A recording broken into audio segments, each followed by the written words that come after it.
Le métier d'ambulancier, c'est un métier de passionné. C'est quelque chose qu'on ne peut pas faire à l'improviste. Il faut aimer l'humain, il faut aimer rendre service, il faut aimer s'impliquer.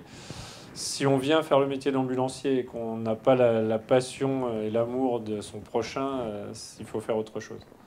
Nous sommes exclusivement dans le secteur du transport sanitaire. On a des ambulances, du VSL, du TPMR, donc c'est du transport patient à mobilité réduite, de taxis. Et on a une partie aussi du transport funéraire qu'on fait ça dans notre entreprise. C'est vraiment à part le sanitaire. On transporte des patients de leur domicile au CHU pour des consultations, pour être hospitalisés, pour voir des kinés, etc. Et autres médecins de la commune. Et aussi des gardes SAMU, puisque nous sommes mandatés par le SAMU au prorata de notre volume d'ambulance sur les gardes départementales. On n'est ni au début ni à la fin, mais au milieu, en fait, on est un chaînon entre les patients et l'hôpital.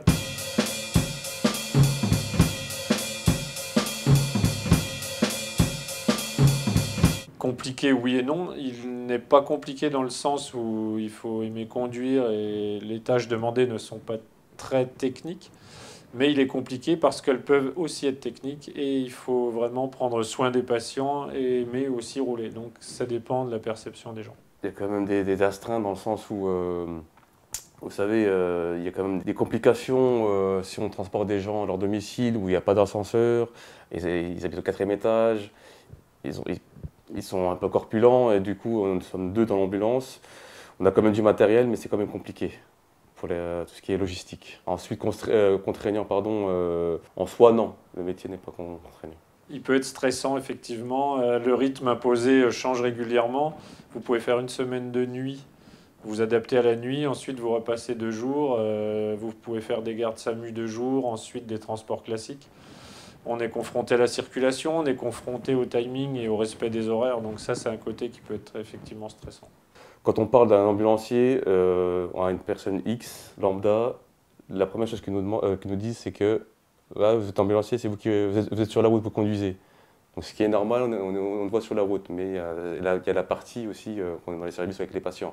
Mais oui, stressant sur la route, avec toute la circulation d'agglomération dijonnaise, c'est compliqué. Il n'y a aucune routine dans l'ambulance. C'est un métier qui est renouvelé chaque jour avec une remise en question à chaque transport.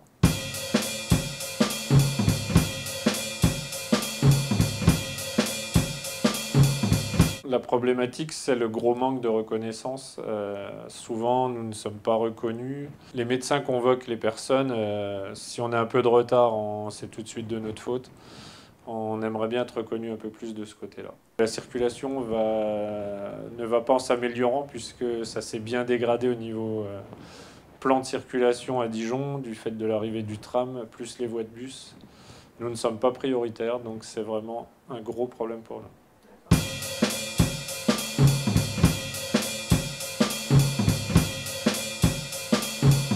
Nous sommes un organisme privé et effectivement nous travaillons avec le CHU pour qui nous avons un contrat. C'est-à-dire qu'ils nous mandatent directement via un logiciel, ils nous font passer leurs demandes de courses et nous les effectuons pour eux. Autre, oui, on a pas mal de contrats avec plusieurs structures, tout ce qui est maison de retraite, tout ce qui est centre de convalescence en globalité. Le CHU, certes, on a un contrat avec eux et on travaille avec eux avec on appelle ça de la plateforme, une plateforme Epona et c'est à tour de rôle. Ils nous envoient des transports sur le logiciel, c'est à nous d'accepter ou de refuser selon la demande et selon notre travail. En fait, c'est un contrat financier qui établit un remboursement, enfin un taux de remboursement, j'entrerai pas dans les détails. C'est un contrat négocié au niveau tarif et qui permet de nous inscrire sur le tour de rôle et de travailler pour eux. Ce qui nous apporte un volume de transport et ce qui leur apporte un adjudicataire connu et sur lesquels ils peuvent compter.